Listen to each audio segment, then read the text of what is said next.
Welcome to Gotta Run. This is Will Sanchez. My special guest today is Jason Lakritz. He runs for Urban Athletics, and he is one of the top physical therapists for Finish Line. I am honored to have Jason as a guest. Jason, before we get into your career at Finish Line, tell us where you were born, something about your growing up years. I was born in Newburgh, New York. It's a city that's about 60 miles north of here. Take Metro North straight up, get off a Beacon, go across the bridge. It'll be right there. Very beautiful city. Didn't realize it when I was there, but now I do. Okay. Growing up, I was always very athletic. I played basketball, played soccer, played baseball, did all the sports. Kind of figured out during my time playing those sports that I was only good at them because I could run really fast. So my basketball skills, I'm obviously kind of short, kind of skinny, can't really play basketball with the big boys. Soccer skills, not too good with my feet. But I could run for all day long. So started running cross country in high school and kind of just took it from there. Went to college, ran college track and field. Which college was that? Florida State. And that's where I kind of got my interest in some of how the body works, how the body moves. When you first went to college, you start running a lot more miles. With that comes injury, and then myself included. Then out of that came my fascination with why I was getting injured, how do I fix it, things I could do to help myself. Okay. In high school, you were cross country, but I think you were just more than just cross country. You guys were champions. In high school, we didn't. In college, my team was national champions a few years. Oh, okay. In Florida State? Florida State, yeah. University? Yeah. Okay. And your major there was in athletics? It was exercise science. So a major for exercise? It's a major for exercise. It's basically the physiology of exercise. It was fun. It was good as a major. Oh, cool. Was it a master's or bachelor's? That was a bachelor's. Okay. Do you go on to a more advanced degree? After Florida State, I went to Long Island University in Brooklyn. There was my physiotherapy degree. Which is a 3-year doctorate program. This is like a PhD kind of a thing? Not a PhD. They call it DPT, so Doctor of Physical Therapy. Okay. So there's no dissertation that you have to write. Oh, okay. Really, but it's a clinical doctorate, they call it. Okay. You know, what attracted you to it? Your own personal injuries? Or? Yeah, so especially in college, my first, I would say 2.5 years, I dealt with hamstring pulls and IT band syndrome, plantar fasciitis, the most common running injuries everybody gets. And I didn't know why they were happening. Nobody could really tell me why they were happening. I didn't really know why they got better. So I just wanted to really kind of figure that out kind of for myself. Didn't have to write a dissertation, but I think you did some kind of study or research on the difference between different styles of running. Yeah, so at the end of our 3 years there, you have to write a paper about research of something in the physiotherapy world. Since I'm interested in running, I chose to write about barefoot running and shod running, or running with shoes on. Okay, shod running, yes. I guess that's a technical term for it. But what attracted you to that particular, was that the year of, So Born to Run. Born to Run, I was going to mention, I did read Born to Run. I don't know if it was that year or it was before that. Okay. But it was hot. It was a hot topic. People were talking about it. The Vibrams were coming out, the toe shoes. Yeah. What was the headline of your paper? Well, the main thing I got out of it was that nobody knew if it was good or not. But really, the paper was more about injury risk versus not injury risk.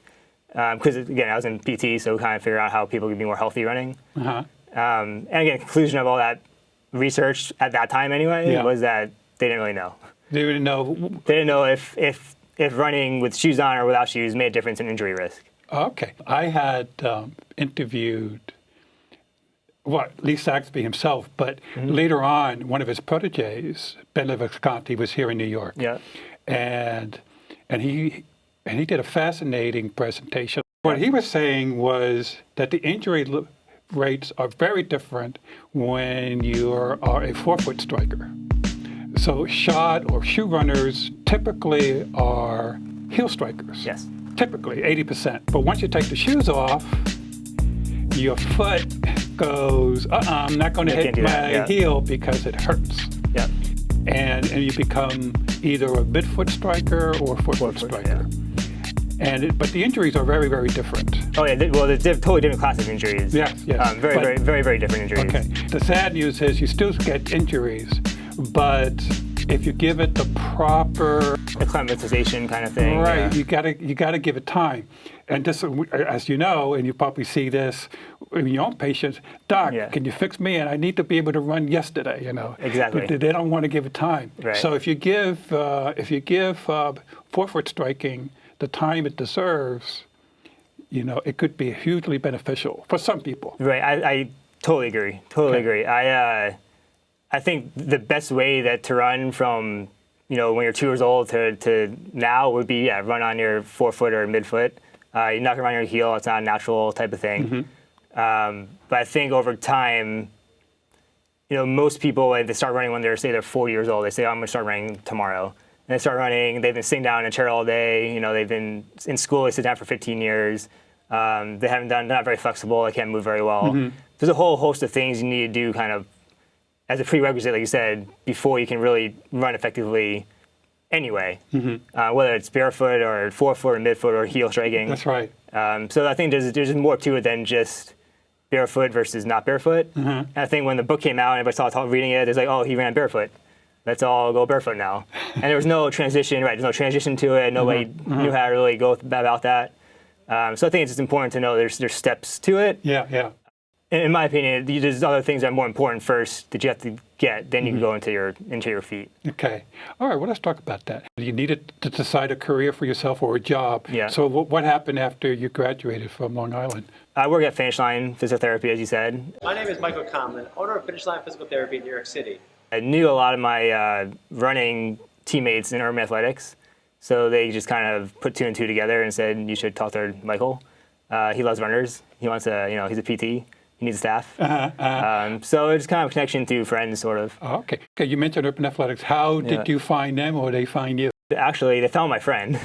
When I went to LIU, I had a friend that was on a track team at LIU, and when he finished his eligibility, we were just running New York Road Runners races just on our own, sort of unattached. And one of the guys from Urban emailed him on Facebook and said, you should come on our team.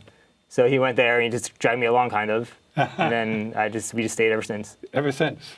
And how long ago was that? 2011. 2011. Yeah. So what keeps you there? I mean, you've been there for a while. There's lots of teams all over the place, so there must be something that keeps you there.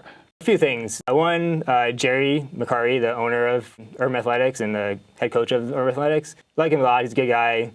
Very laid back. There's no pressure about anything. Very generous with what he gives you.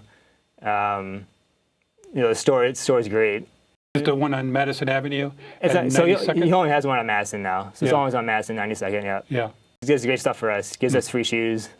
Free shoes. Free That what shoes. keeps you there? Helps out. But then he also puts together a competitive team. We have, I think we're the fourth best team in the city right now. In terms of your age group? In terms of, they have the Club Points Championships. Right. Oh, you're Club A? So we're Club A, and we're right now we're fourth in the standings. Okay. Very, very competitive in New York. Yeah, so it's fun to be part of that competitive team. And most of the guys aren't like super serious, and we kind of have fun with each other. So it's a good Camaraderie is also Yeah. very important. But I think you're being modest. I think your best marathon time is like in 2:36 or 2:36. Yeah, Now, is that that in was New a long York? time. That was Detroit, actually. Detroit, Yeah. really? What attracted you to do the Detroit Marathon? My dad's family is from Detroit, and my grandpa was a marathoner back in the day. Okay. He started running when he was 40, and then started doing marathons and did marathons to his 60s. Oh, okay. So it's in your DNA, running. I guess so. My dad did some track in high school, Okay. but now my grandpa's 84 now, still runs a little bit. He did a 5K last year in like 30 minutes, Really? so he's still going. Oh my gosh, 84. Good for him. So you want to see me run? basically. Okay. Well, looks like you got a long life ahead of you. I got a long way to go before that. So you only been doing this physical therapy for 4 years. 4 years, yeah. With Michael Conlon. Well, I had Michael Conlon here. He's very well beloved in the New York area Yeah. because he was a long time coach. I may still be for team and training. He may still do a season or two with stuff. We switched over to Team for Kids. He's now a Team for Kids coach? Team for Kids coach, yeah. Oh, another great team. Great, yeah. Well, Team for Training. Team and Training was great too. They started the charity running practically, and they have raised well over $1 billion to help find a cure for blood cancers. So that's something that attracted you recently? So yeah, so I started to, since he went over, he wanted to bring some of the PTs along. I'm interested in coaching, getting into that kind of world. Okay. So he just kind of invited me to come on to the team there. So he's the head coach, he makes all the programming up. But underneath him, there's like 7 or 8 other coaches to help run the practice and pace and that kind of stuff. Right, so you're one of those one of those 7 coaches, yeah. Oh my gosh, Team for Kids has taken off because there's 2,000 people this year. Oh my gosh! Because when I first interviewed somebody from Team for Kids, I think it was just Sid, Howard, and his wife. Yeah. And now it looks like there are dozens and dozens of coaches. That's great. Yeah, Sid and Stereo are still going strong. I know. Detroit was your first marathon, or actually Disney was my first marathon. Disney. I go everywhere. Disney. Well, I went to school at Florida State in Tallahassee. So when I was down there, when I was graduating, some of my friends wanted to do Disney. Okay. So I went back down there the winter after I graduated, and we did Disney. Usually Disney, you do it for fun, not for PR, because the course is full of cartoon, but characters from Disney and the photo ops everywhere. Yeah, it was actually. I ended up running 1 year of track at LIU, at Long Island University. I didn't know I was going to do that. So I was actually training for a track season and just kind of went down there and ran a marathon, which is a bad idea. Don't do that. It was a tough going. Okay. Well, you should do it for fun. Yeah. If you stopped with the photo ops, you would have had. Yeah. But you tried to. I just try to run. You really wanted to do. Did you want to do a 3-hour marathon? It was like a 3-hour marathon, yeah. All right. So you were young and foolish. I was young and foolish. I ran 3:13. 3:13. Yeah. Well, that's still a darn good time. Now you're with Urban Athletics, and I think you're one of the faster runners on the team. I'm usually one of the scorers, one of the top 5 on the team. Yep. Okay. Which is good. When I ran New York City, I ran in the sub elite section, which is great. If I were to do it again, I would hope I get into that section because they treat you really well. So the elite, so is the blue, orange, and green wave, or section, I guess. So the elites, like the guys that are going to win, are the blue section, usually on the right side of the bridge. Then sub elites are right on the starting line, but on the left side of the bridge. So they're here and we're here. Oh, that must be an awesome experience. It's really cool. And the best experience I had, I had 2 great experiences in the New York City Marathon. One was right in the beginning at the start, before we actually started. I turned around and looked at the mass of people like behind me. Because you had to be right on the starting line. You just could see how everybody's just kind of gathering. Really, really cool experience. The second one was during the race. When you go on the Queensboro Bridge, it's very, very quiet. There's no people on there. The last 10 miles. Last 10 miles. But it's quiet, and you hear the footsteps and the ruffling of the numbers and that kind of stuff. And then you start hearing First Avenue come up through the tunnel.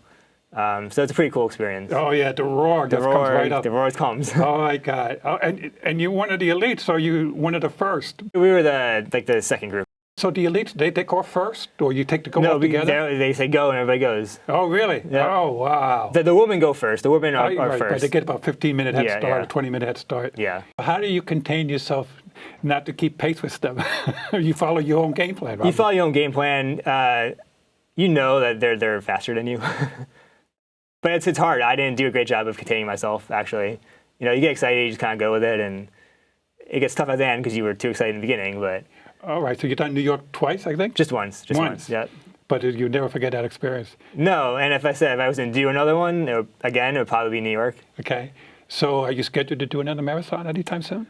I'm not. I've been enjoying doing some mile races lately, some 5Ks, half marathons, that kind of stuff. Okay. Shorter, faster things. Okay. A little more my style.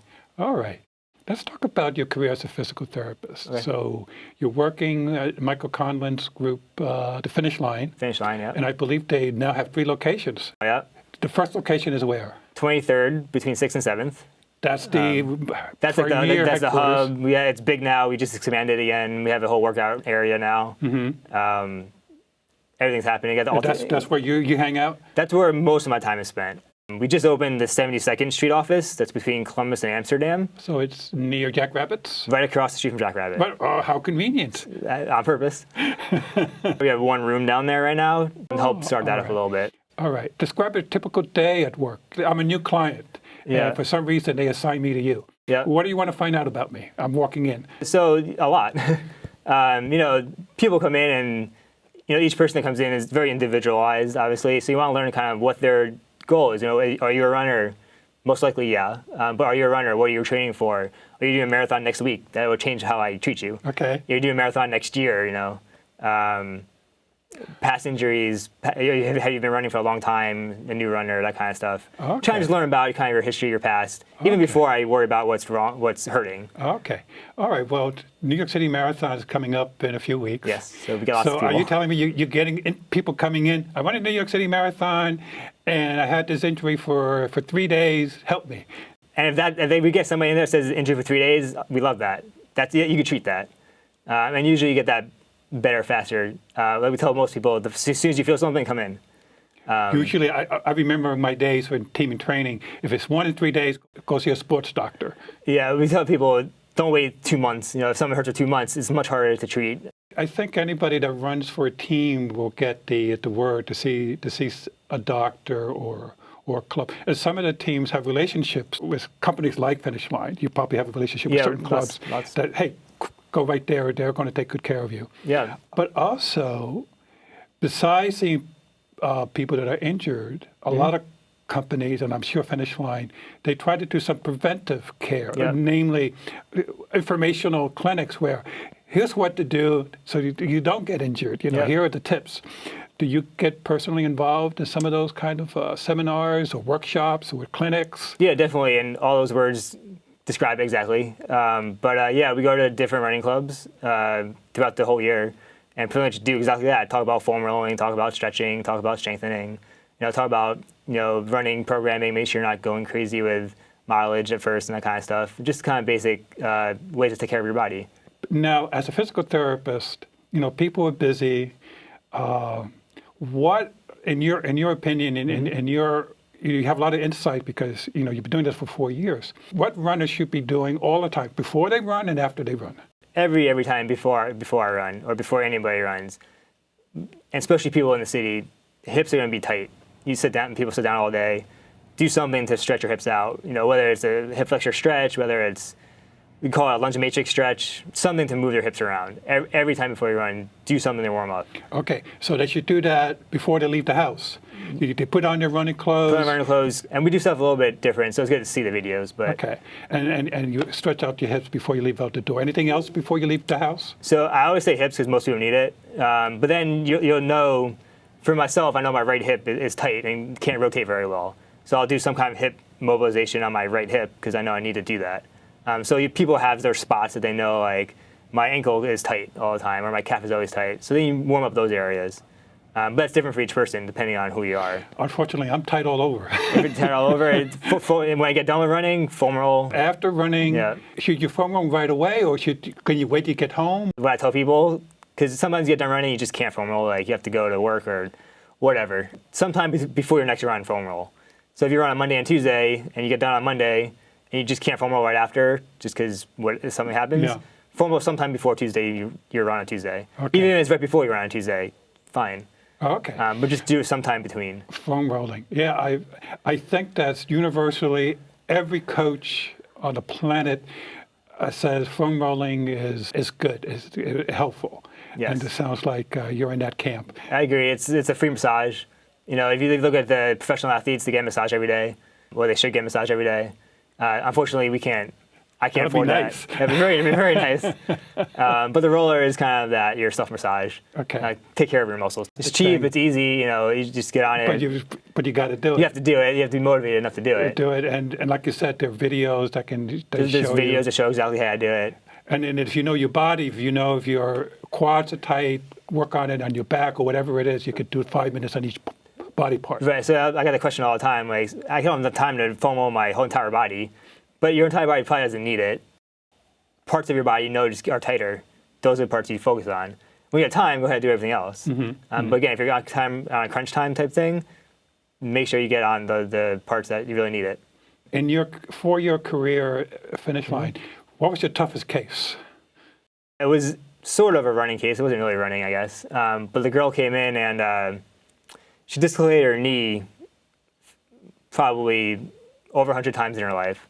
She dislocated, really? Yeah, she had in your knee, you have a little groove that usually your patella sits in. Her groove was flat, so the patella could slip out really easily. Oh my gosh. And that happened since she was 14, 13 years old. So she could never run or really play sports that well because her knee would kind of give out.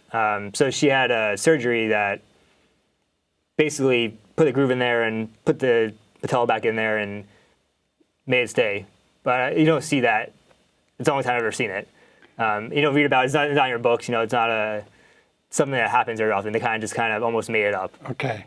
So it's a challenging case because you don't know exactly what you can do and exactly how things are going to work. And it took a long time for her to get range of motion back and everything. But as long as I know from now, she hasn't dislocated in a while. So but it's probably a year-long thing. Yeah. Oh, she had surgery. Okay, so that's interesting. So people, I guess more typical surgeries as they're recovering from a broken leg or broken arm or a shoulder, they might get a recommendation for physical therapy and they'll go to finish line, and that's the more typical thing you would see. Right. That's more typical of most PT clinics anyway. We don't see that whole lot of that actually, just because we don't see a lot. That was a surgery that I saw, but we see again a lot of runners, so a lot of overuse type injuries, Okay. which is much less surgical. Okay, but we do treat surgery patients too. That's people do have surgery, so and we do treat that too. Sometimes when my wife broke her arms, the hospital itself has physical therapists. They do, Overuse injuries has been around forever. So what do we need to do to get people from stop injuring themselves? What in your opinion should be done or could be done? So it's hard to say exactly, but I think what happens with most people, most athletes, you want to continually get better. You want to push yourself all the time, and you kind of miss your body's cues to when to take a break or what it needs to really kind of perform better. So, if you're running, you feel a pain in your calf, maybe it'll go away the next day. You don't even think about it. That's probably telling you something like your calf hurt for a reason. Well, it didn't just start hurting for no reason. So you should go look for that pain or the reason why it hurt before it becomes a chronic thing and gets overused, that type of stuff. So it's really paying attention to your body as much as you can and trying to learn about how to kind of recognize those cues and treat those cues. Okay. So that old mantra, listen to your body. I mean, it's so true. It's still true because it'll never lie to you. So if you have a pain, you know that's where it hurts. But it's telling you there's something wrong. It doesn't tell you where it is actually wrong. So if your calf hurts, doesn't mean there's a problem with your calf. It just means that something's going wrong in your body and the pain's showing up there. It could be a biomechanical thing. It could be your hip on this side is really tight. Right. And causing you to overuse your calf. But even if you fix this, it's not going to get better until you fix that. That's right. Finish line would help you isolate, okay, it's really over here. If you came in and said, yeah, my knee hurt, fix me. Fix me, yeah. Give me a pill right now. Yeah, we won't give you a pill. But when we say, does your hip move well? Does your ankle move well? All right. Does your other side move well? All right. And whatever is not moving well or supporting well is kind of the problem. All right.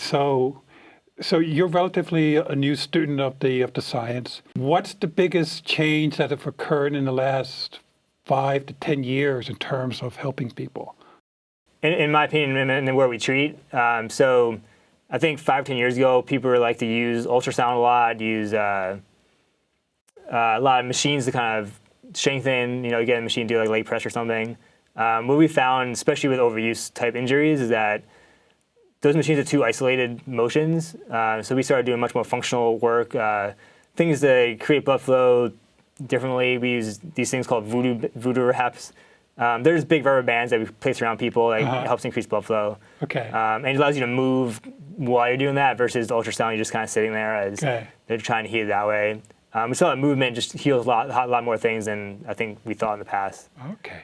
All right, so we're almost out of time, but I want to cover 2 things. Do you have any personal challenges, athletically speaking? Do you have a destination marathon or run or something that's going to be challenging you in the coming year? I have a goal of doing Brooklyn Half in May, so I want to run that well. I haven't run. My PR in the half is 68 minutes, 68 minutes. I haven't- Fantastic. Thank you. I haven't run under 70 minutes in a couple years. Okay. So that's my goal, is to get under 70 minutes again. Or PR, perhaps. Or PR. I'll take the 70 minutes first. Get to 70 minutes. All right, that's your goal. The Brooklyn half. Brooklyn in May. In Brooklyn, May. Yeah. Now, that's the New York Road New York Runners? Roadrunner, yeah. I think there's 3 different Brooklyns now. Yeah, there's a Brooklyn one this weekend. There's the Rock and Roll Brooklyn this Oh, weekend. that's right. I yeah. can't keep track of the Brooklyns. I Yeah. think even, do they have a Brooklyn Marathon yet? They do a Brooklyn Marathon. It's in the end of November. All right.